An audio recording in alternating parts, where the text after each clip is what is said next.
Hello guys, welcome to my channel. তোমার সবাই কেমন আছো? আশা করি অনেক ভালো আছো। আর আমি তো পুরো ভালো আছি। সকালকে জানাই গুড মর্নিং। আমার পেস্ট করা আমার ব্রাশ করা দেখেই বুঝতে পারছো যে কখন ব্লগটা শুরু করেছি। তো সকলকে জানাই গুড মর্নিং। ঘুম থেকে উঠেই দেখছি ব্যাস ডেড বডি। এই যে দেখো, বড় সড়ো প্রাণী মরে পড়ে আছে। এই কাজটি হয়তো আমার বর্মশাই করেছে। এত শীতেও যে এই পোকা বলার নেই। আর এই যে গাছের চারপাশে পোকা হলেই দেখতে পাবে যে গাছের নিচে একদম সবুজ সবুজ দানা দানা কী সব পড়ে থাকে। তো ওই পোকাতেই আর কি এই পাতাগুলোকে খেয়ে নেবে, ফুলটাকেও নষ্ট করে দেবে, একদম যাচ্ছে তাই করে দেবে। তো ওটাকে মেরেছে, পড়ে আছে ডেড বডি। তো তারপরে আমি দাঁড়িয়েছিলাম আর এই যে দেখছি ভুট্টাটা বেশ ধরেছে গাছে, খুব সুন্দর দেখতে লাগছে। দেখো কি সুন্দর ভুট্টার চুল আর কি, এগুলো বলি কালারিং একদম হেয়ার আর কি।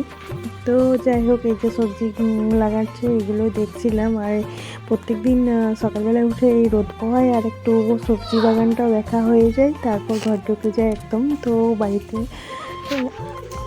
তো সকাল থেকে শুরু হয়ে গেছে তাকানোর উপর, ওর দাদুর উপর। ওর দাদু বলছে মোজাগুলো পরতে, আর ও বলছে পরবো না, আর এই নিয়ে চেঁচামেচি। সকাল থেকে উঠে বাবা ওর পেছনে লেগে যায় আর ও তখন উৎপাত আরম্ভ করে দেয়। তো এই যে দেখো,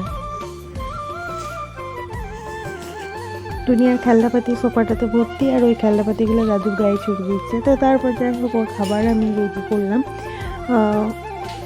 ও খাবে। সকাল থেকে উঠেই না পড়ে এই যে খেলা আরম্ভ। তো এখন তো পরীক্ষা হয়ে গেছে, পড়ারও অত চাপ নেই, তাই খেলেই সারাটা দিন পার করছে।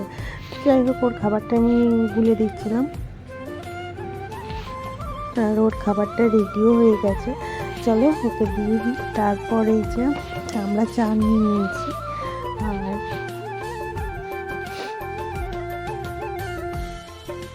বিছানায় বসে চাটা নিয়ে বসলাম, আর তাতানো পড়তে বসলো তখন খাওয়া দাওয়ার পরে। তো তারপর দেখলাম যে না বসে থাকলে হবে না, এবার রান্নাঘরের দিকে যেতে হবে। তো তারপর আমি সবজিগুলো কেটে নিয়েছিলাম, আর একে একে রান্না যেগুলো হবে আজকে পেঁয়াজ শাকের ভাজবো, সেই জন্য পেঁয়াজ শাক আলু আর পেঁয়াজ দিয়ে আর কি পুরো ভাজা হবে, সেই জন্য তার করে নিলাম।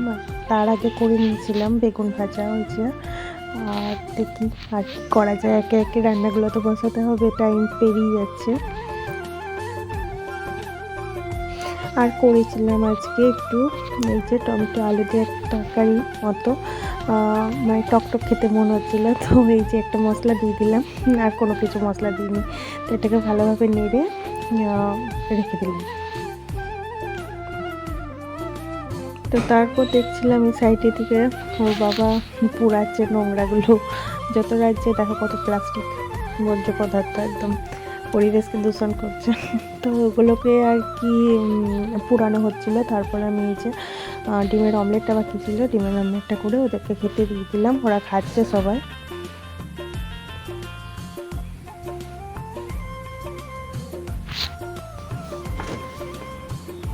তা করতে এলো তাতানের বান্ধবী আর কি, ওর সাথেও খেলে, পাশের বাড়ির মেয়ে। তো ওর সাথেও খেলতে গেল, আর আমি চান টান করে একদম খাবার নিয়ে চলে এলাম ছাদে।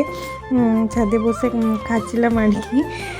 শীতকালে মুড়ি খাবারে বেশ ভালোই জুত পাওয়া যায়, বতর যেটা বলে। তো তারপর যাই হোক, খাওয়া দাওয়ার পরে তাতানে যে বসেছিল আঁকতে, ছবি আঁকতে, খেলা হয়ে গেছে।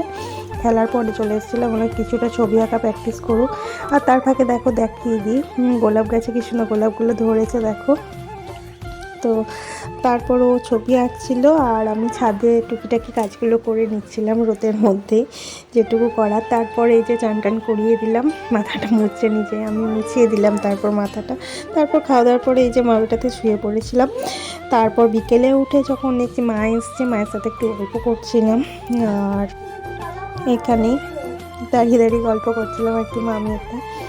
আর তাতান তখন ঘুম থেকে উঠে আছে।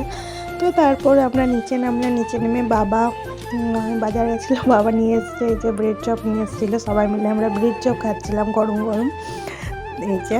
তো এইভাবেই আর কি দিনটা কেটে গেল। আমার ব্লগটা ভালো লাগলে অবশ্যই লাইক করবেন, শেয়ার করো, চ্যানেলটা অবশ্যই সাবস্ক্রাইব করো। তো চলো আমি ব্রেড চপ খেয়ে নিই, আর কার কার খেতে ভালো লাগে ব্রেড চপ কমেন্টে জানাও। চলো বাই।